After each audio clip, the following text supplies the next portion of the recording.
오늘도 말씀과 기도로 이 자리에 오신 분들을 환영합니다. 오늘 본문 말씀은 욥기 28장 12절로부터 28절 말씀입니다.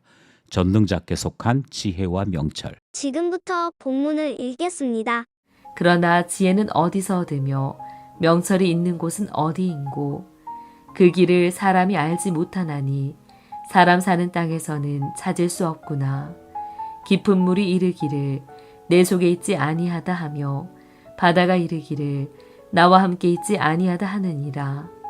순금으로도 바꿀 수 없고 은을 달아도 그 값을 당하지 못하리니 오빌의 금이나 귀한 청옥수나 남보석으로도 그 값을 당하지 못하겠고 황금이나 수정이라도 비교할 수 없고 정금 장식품으로도 바꿀 수 없으며 진주와 벽옥으로도 비길 수 없나니 지혜의 값은 산호보다 귀하구나. 구스의 황옥으로도 비교할 수 없고 순금으로도 그 값을 헤아리지 못하리라. 그런즉 지혜는 어디서 오며 명철이 머무는 곳은 어디인고 모든 생물의 눈에 숨겨졌고 공중의 새에게 가려졌으며 멸망과 사망도 이르기를 우리가 귀로 그 소문은 들었다 하느니라. 하나님이 그 길을 아시며 있는 곳을 아시나니 이는 그가 땅끝까지 감찰하시며 온 천하를 살피시며 바람의 무게를 정하시며 물의 분량을 정하시며 비 내리는 법칙을 정하시고 비구름의 길과 우레의 법칙을 만드셨음이라. 그때 그가 보시고 선포하시며 굳게 세우시며 탐구하셨고 또 사람에게 말씀하셨도다. 보라, 주를 경외함이 지혜요 악을 떠남이 명철이니라. 본문 전체 이해와 본문 해석입니다. 어제 본문에서 인간에게는 광물을 찾는 지혜가 있다 하는 말씀을 들었습니다.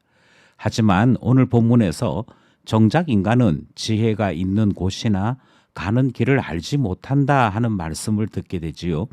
사람들이 지혜롭다 그렇게 말은 하지만 그것은 참 지혜가 아니며 오직 하나님만 지혜롭다. 그것이 오늘 본문이 우리에게 가르치는 교훈입니다. 본문 안으로 들어가서 이 교훈을 살펴보도록 하겠습니다. 첫 번째 문단은 12절로부터 22절입니다.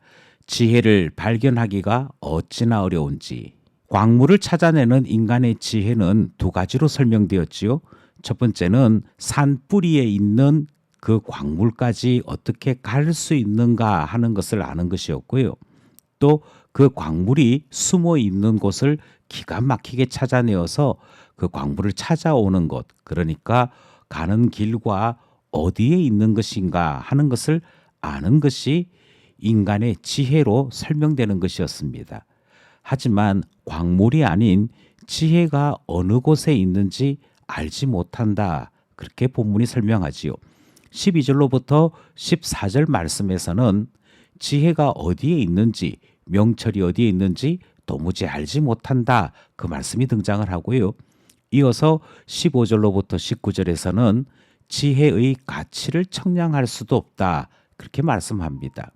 지혜의 가치를 청량할 수도 없다. 이렇게 말씀하시지요. 그래서 지혜를 순금이나 은이나 오빌의 금이나 청옥수나 남보석 그 어떤 것으로도 청량할 수 없다. 황금, 수정, 정금 장식품, 진주, 벽옥 이런 것으로도 지혜의 값을 매길 수 없다. 그렇게 말씀하고 있고요. 그 외에도 구스의 황옥이나 순금으로도 값을 헤아리지 못할 만큼 지혜는 가치로운 것이다. 이 말씀이 등장을 합니다. 그리고 20절에서부터 22절에는 지혜에 도달하는 길을 알지 못한다. 이렇게 말씀하죠. 결국 어디에 있는지, 어떻게 가야 하는지, 그 지혜는 얼마나 가치로운 것인지를 알지 못한다 하는 말씀을 통해 인간은 지혜롭지 못하다 하는 말씀을 확인하게 되는 것입니다. 지혜를 발견하기가 어찌나 어려운지 첫 번째 문단 말씀입니다. 둘째 문단은 23절, 24절 말씀입니다. 하나님만 지혜로우시도다. 길과 곳을 아는 것이 지혜에서 가장 중요한 문제라고 한다면 지혜가 있는 위치와 지혜에 도달하는 길을 아는 것이 참 지혜로운 자의 능력일 것입니다. 그런데 둘째 문단에서 지혜에 이르는 길과 위치를 아시는 분은 하나님뿐이다. 그렇게 말씀하지요. 여기서 강조하고 있는 것은 하나님만 지혜로우시다. 하나님만 지혜가 어디에 있는지 어떻게 도달하는지를 아신다 하는 여기에 강조점이 있습니다. 왜냐하면 욥의 친구들은 하나님이 지혜롭다라고 말은 하면서도 자신들의 지혜를 하나님의 지혜와 비기려 했기 때문입니다. 그들이 스스로 결정하고 제안했던 것이지요. 하지만 인간이 그 어떤 것으로도 추측하든지 그것은 하나님의 지혜가 아니다라고 분명하게 선언하므로 하나님만 지혜로우심을 말하고 있는 둘째 문단 살펴보았습니다. 마지막 셋째 문단은 25절로부터 28절입니다. 하나님을 경외함이 최선의 지혜다. 하나님의 지혜로움이 창조 세계를 통해 나타났습니다. 그리고 그 창조 세계가 창조 질서를 통해 세워지는 것이 바로 하나님의 지혜의 현장이다. 이렇게 말씀하고 있죠. 이것이 25절, 26절 말씀입니다.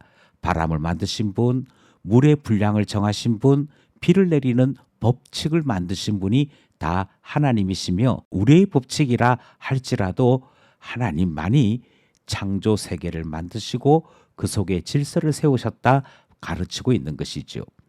인간은 하나님께서 만드신 세상을 통해 하나님의 지혜를 발견하게 됩니다. 그러니까 하나님의 지혜에 놀라게 되는 것이지요. 이것이 인간이 그나마 지혜에 관하여 발견하는 기쁨을 누리는 현장이 된다. 그리고 28절에서는 결국 인간은 지혜로운 것이 아니라 하나님을 경외하고 악에서 떠나게 될 때 비로소 지혜를 발견하게 되는 것이다. 지혜에 놀라게 되는 것이다. 그렇게 말하므로 인간은 하나님을 경외하는 것이 그나마 최선의 지혜로움임을 우리에게 가르치는 말씀, 마지막 문단 말씀이었습니다. 여기까지 본문을 살펴보았습니다. 기도하며 결단해 봅시다. 우리는 지혜롭지 못하지요. 하나님 계신 곳과 그 가는 길을 우리는 알지 못합니다. 오직 하나님께 가는 길이 되시고 하나님이 계신 곳으로 우리를 인도하시는 분은 오직 예수님 뿐이십니다. 그러므로 기도하기를 주님만이 하나님 계신 곳과 그에게 가는 길을 아시는 분이시니 우리를 인도하여 구원하여 주소서 기도하게 되는 것이지요. 둘째 기도 제목은 하나님만 지혜로우십니다. 그러므로 우리가 온 힘과 마음을 다하여 주님께 집중할 수 있어야겠기에 기도하기는 주님께만 집중하는 기도의 힘 주소서 간구하게 되는 것입니다.